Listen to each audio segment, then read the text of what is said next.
లీలలు జరుగుతూ ఉంటాయి. 14-15 సంవత్సరంలో శ్రీపాద శ్రీవల్లభుడు, తర్వాత శ్రీనరసింహ సరస్వతి, తర్వాత మాణిక్య ప్రభు, తరువాత అక్కలకోట మాదాలు, తర్వాత బాబావారిగా మనం దత్త పంచకాన్ని ఆరాధిస్తూ ఉన్నాం. గురుబంధువులంతా కూడా ఎక్కడ గురువులు ఉంటే అక్కడికి వెళ్ళి వాళ్ళ ఆశీర్వాదం తీసుకోవడం అలవాటుగా ఉంటుంది. భారద్వాజ్ మాస్టర్ గారు ఆంధ్ర ప్రాంతంలో గురు సాంప్రదాయాన్ని విస్తృతంగా ప్రచారం చేసి వారి యొక్క అన్వేషణలో భాగంగా దత్తప్రభువు యొక్క అవతార పరంపర అయినటువంటి అనేక మంది యోగుల్ని గురుబంధువులకు పరిచయం చేశారు. ఆ క్రమంలో భారద్వాజ్ మాస్టర్ గారు నాంపల్లి బాబా వారి యొక్క ప్రస్తావన కూడా తీసుకురావడం జరిగింది. వారు నాంపల్లి బాబా గారి గురించి దర్శనం చేసుకొని వారు అవధూత సామ్రాట్గా గుర్తించి అనేక మంది భక్తులను చెప్పడం మనం అందరం కూడా చేసుకున్నటువంటి అదృష్టం. అలా అనేక మంది మహనీయులు నాంపల్లి బాబా వారిని దర్శించుకొని వారి యొక్క అనుగ్రహాన్ని పొందారు. కాలక్రమంలో వారి భక్తులందరూ కూడా అనేక అనుభవాలు పొంది తరచుగా బాబా వారి దగ్గరికి వస్తూ ఉంటారు. అసలు ఈ నాంపల్లి బాబా గారు ఎలా పరిచయం అయ్యారు? హైదరాబాదు పట్టణానికి సుమారుగా 1950 సంవత్సరంలో మలక్పేటలో ఒక శ్మశానంలో వారి యొక్క మొదటి దర్శనం అయింది.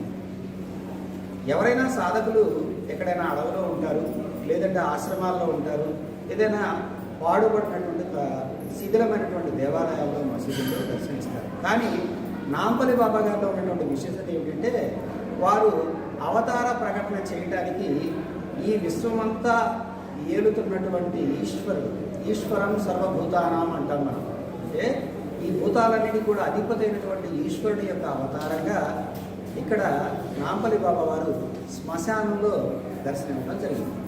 అక్కడికి భక్తులు వచ్చి వారిని దర్శించుకున్న తర్వాత కొన్ని మార్పులు చూడటం గమనించారు. అలా అనేక మందికి భక్తులకు పరిచయం అయ్యారు. వారు ఏమి తింటున్నారో, ఎప్పుడు తింటున్నారో, ఎక్కడ నిద్రపోతున్నారో, ఎలా నిద్రపోతున్నారో తెలియదు. ఒక క్రమమైనటువంటి విధానం కాకుండా కొంతకాలం ఒక హోటల్ దగ్గర కనిపించేవారు, కొంతకాలం ఫుట్పాత్ మీద కనిపించేవారు. కానీ వారి యొక్క కేర్ ఆఫ్ అడ్రస్ మాత్రం శ్మశానంగా ఉండేది. అలా కొంతమంది భక్తులు వారిని దర్శించుకుంటూ వారి యొక్క అనుగ్రహాన్ని పొందుతూ ఉన్నారు. తర్వాత కాలక్రమంలో కొంతకాలానికి నాంపల్లి దగ్గర ఉన్నటువంటి ఒక పోలీస్ స్టేషన్కి చెందింది వారి యొక్క ఆవాసం. అక్కడ నాంపల్లిలో పోలీస్ స్టేషన్లో మరి నాంపల్లి బాబా గారి యొక్క దర్శనం చేసుకుని చాలామంది అనేక లీలలు అనుభవాలు పొందారు. ఆ తర్వాత అక్కడి నుండి శ్రావణ్ కుమార్ అనేటువంటి ఒక భక్తుడి ఇంటికి వెళ్ళి అక్కడ 14 సంవత్సరాల నుండి అక్కడ నుండి తర్వాత మనకి కుకడపల్లి రావడం జరిగింది.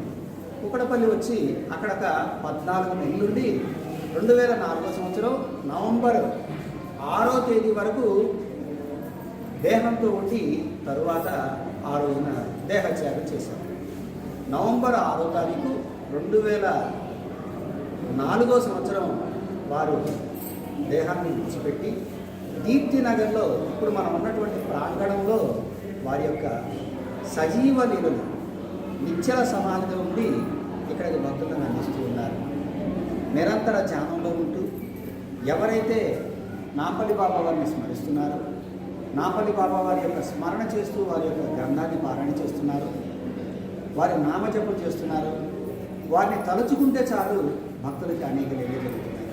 ఎక్కడో దూరంగా ఉంది దీప్తినగర్, సిటీకి చాలా దూరంగా ఉంది.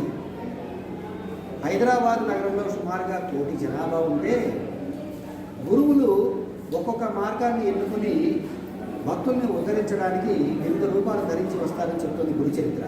అలాగే దత్తుడే మళ్ళా నాంపల్లి బాబా రూపంలో వచ్చి ఈ హైదరాబాదు మహానగరంలో అనేక సంస్కారాలతో కూడినటువంటి విభిన్న సంస్కృతులు ఉన్నటువంటి ఈ మహాపట్నంలో నాంపల్లి బాబా అనేటువంటి దిగంబరుడిగా అవతరించి దిక్కులనే వస్త్రాలుగా ధరించి కేవలం మౌనమునిగా వ్యవహరిస్తూ దర్శన మాత్రం చేత సంస్కరించి అనుగ్రహిస్తున్నటువంటి మహీమతులైనటువంటి అవతార పురుషుడు నాంపల్లి బాబా వారు.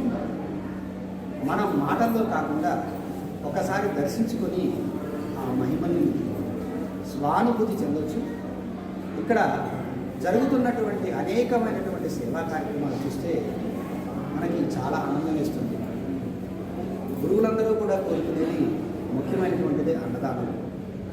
ఒక చక్కటి సంస్థగా నాంపల్లి బాబా మహాసంస్థానాన్ని ఏర్పాటు చేసి వచ్చినటువంటి భక్తులందరికీ కూడా అన్నదానం నిర్వహిస్తున్నారు. ప్రతి ఆదివారం కూడా అన్నదానం జరుగుతుంది. పౌర్ణమి రోజు దత్తవ్రతం జరుగుతుంది. తర్వాత సత్యనారాయణ వ్రతం జరుగుతుంది. అలాగే భార్గవ మాస్టర్ గారి యొక్క సత్సంగ సభ్యులు ఇక్కడ ప్రత్యేకంగా ఆదివారం సత్సంగం చేస్తూ ఉన్నారు.